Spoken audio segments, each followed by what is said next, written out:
Another little black box? What is it this time?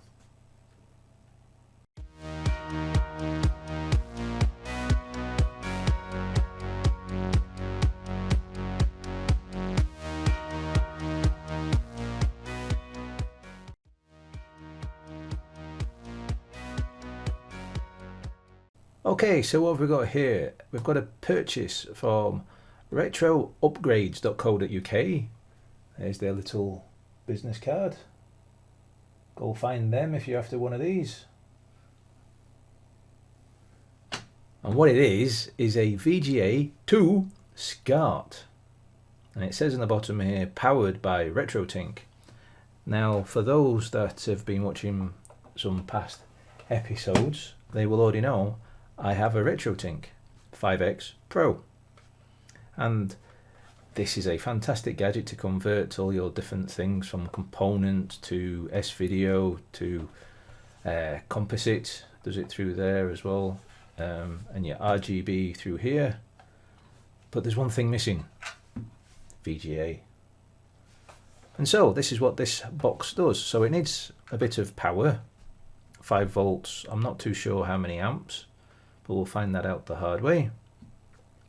And then what we also need is a SCART cable to go from here to here, and then something to go into the VGA. Now you're probably wondering, why are you messing around with VGA? What on earth have you got that's VGA? Well, actually it's my Atari STE, because I have a UBE adapter that goes out the back of it to convert it to VGA. Let me get everything set up and I'll explain the rest of it. Basically got everything set up, just need to plug in the UBESwitch.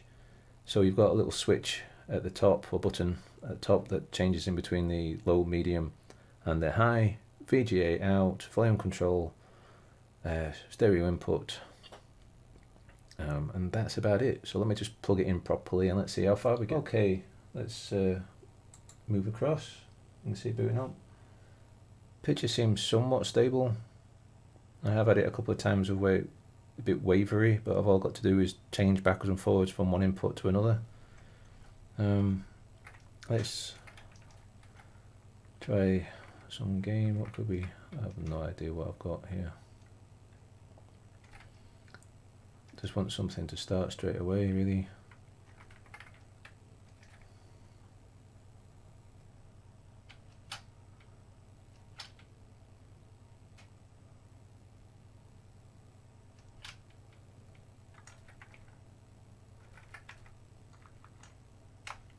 Well, let's move across to seeing what can do what. I'm going to assume that the VGA2SCART can actually handle the 71 Hz, but I've been told after playing around a little bit that the RetroTink can't handle the 71 Hz anyway.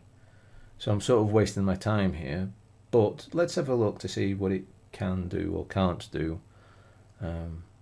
So press the button on the back for the UBESwitch. That should force reset the computer and move across to the high res. So it should have booted by now. We've got no picture at all.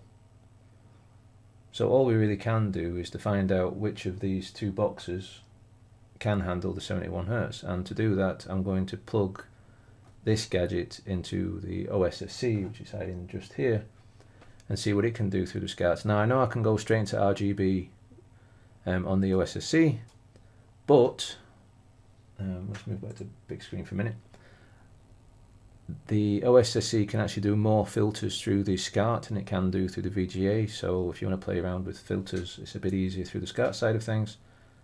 So let's see. In the end, this isn't the bad thing to buy one of these, because it'll come in handy for the Dreamcast that I have, that I want to pump VGA out of that anyway, so that'll come in handy for that either way. But let's try the OSSC with this. So let me just mess around and move the SCART cable across. Okay, so everything's plugged in. The VGA2SCART is in the back of the OSSC. I am having some problems with the SCART side of my OSSC, so it's a bit of a yellow tinge or something. Ignore that.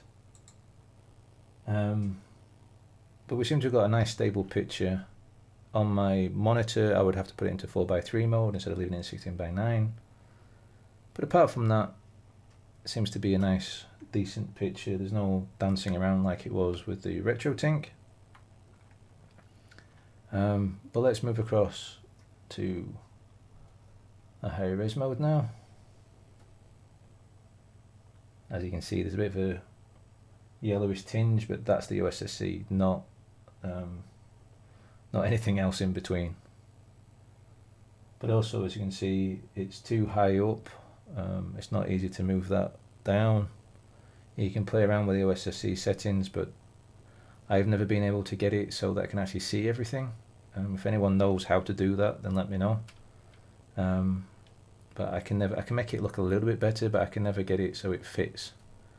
So, as a solution, this doesn't seem to work with the OSSC, and this obviously going through the Elgato,